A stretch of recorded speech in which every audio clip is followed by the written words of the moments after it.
Alors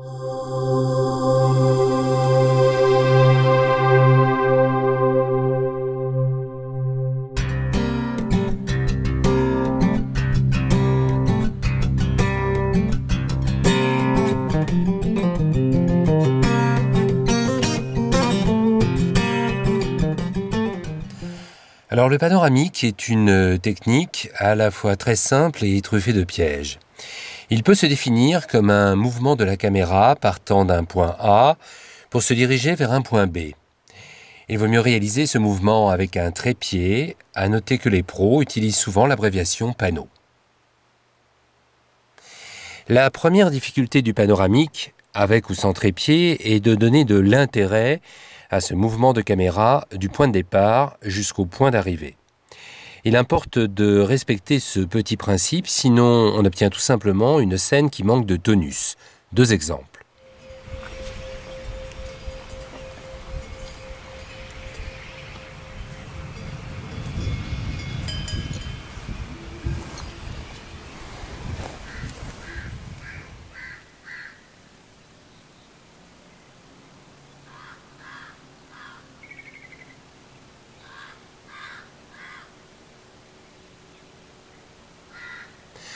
Alors ces deux exemples de panoramique ne sont pas très bien conçus car dans les deux cas, le cadreur a terminé son panneau en montrant une scène un peu vide.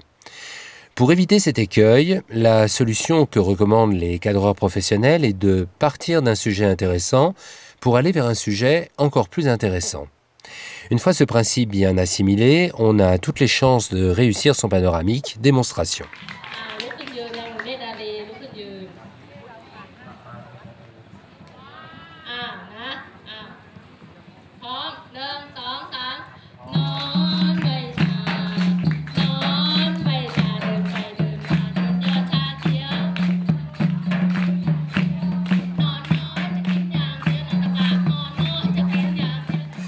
Un truc de pro assez connu est de chercher à créer un effet de surprise à la fin du panoramique. Autrement dit, un élément auquel le spectateur ne s'attend pas du tout.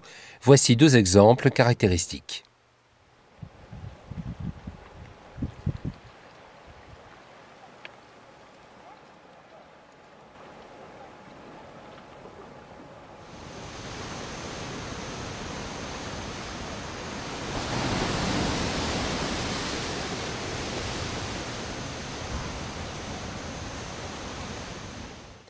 Le second écueil est de réaliser un panoramique à main levée, autrement dit sans trépied.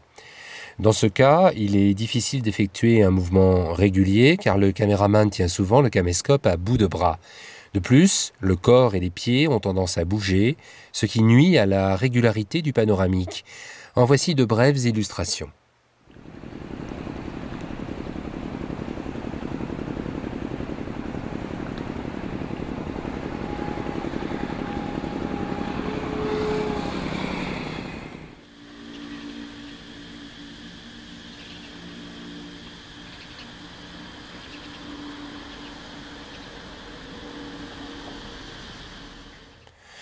Alors la solution consiste à préparer son panneau en repérant où il se termine, puis en orientant ses pieds et son corps vers cette direction. Enfin, sans bouger ses pieds, de tourner son corps vers le point de départ du panoramique. En cours de panneau, les pieds seront ainsi déjà positionnés dans la bonne direction. Voici le résultat en images.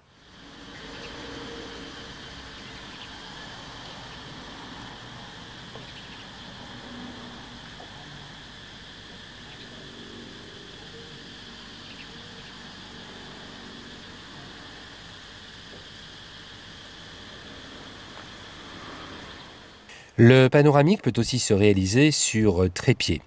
Mais le danger cette fois est d'obtenir un mouvement trop saccadé avec de fréquents à-coups. En voici un exemple un peu exagéré pour les besoins de la démonstration.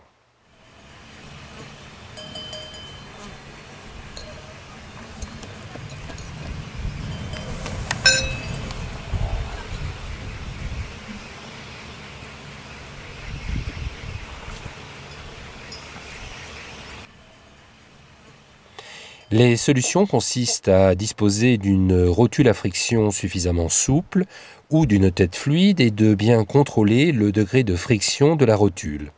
D'autre part, il faut parfois répéter le mouvement plusieurs fois. Voici ces conseils une fois appliqués.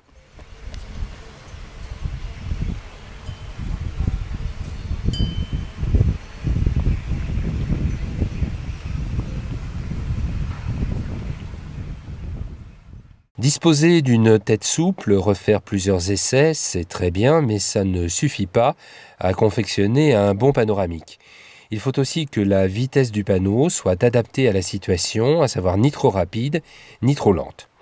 Dans l'exemple qui suit, on peut considérer que le panoramique est trop lent. Toutefois, notez qu'une extrême lenteur peut être appréciée de certains spectateurs.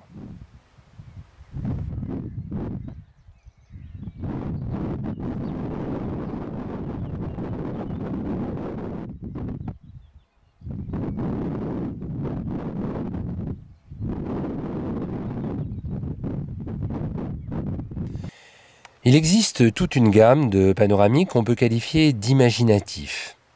On recense tout d'abord le panoramique zoom, combinant, comme son nom l'indique, un panoramique avec un zoom avant ou arrière. Voici deux exemples.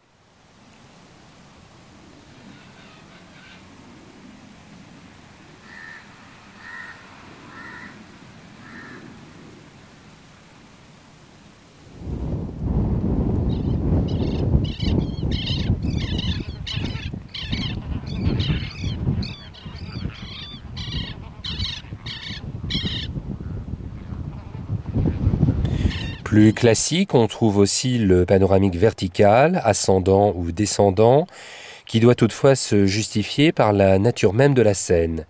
Il est aussi possible de casser le mouvement habituel, horizontal ou vertical du panoramique. Pour cela, on peut faire appel au panoramique oblique, qui est une variante intéressante à expérimenter. Voici tous ces exemples.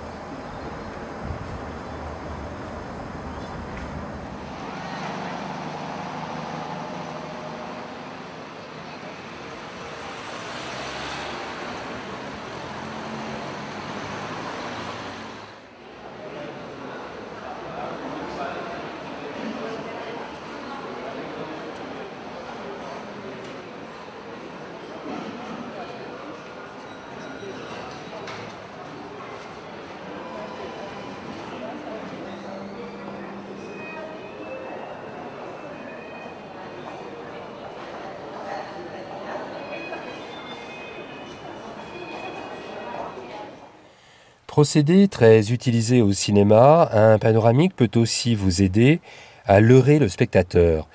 Le principe est de suivre un premier sujet qui est un leurre, lequel, au final, vous conduit vers un deuxième sujet qui devient le cœur de votre film.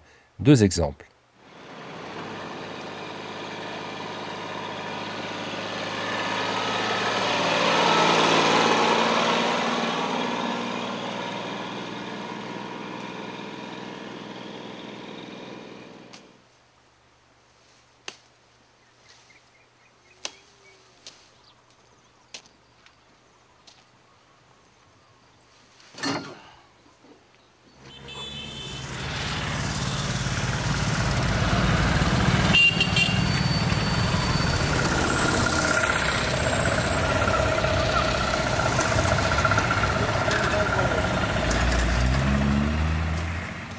Enfin, l'un des panoramiques probablement parmi les plus difficiles à réaliser reste le panneau d'accompagnement, c'est-à-dire un mouvement panoramique dans lequel on suit au téléobjectif un sujet lui-même en mouvement.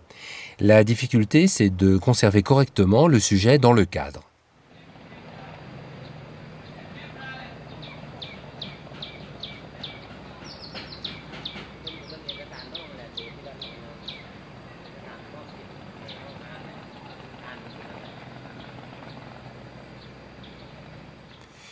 Les solutions dans ce cas consistent à se munir d'une tête fluide et à anticiper le déplacement du sujet en mouvement en se calant sur son rythme. Voici le résultat qui conclut ce module.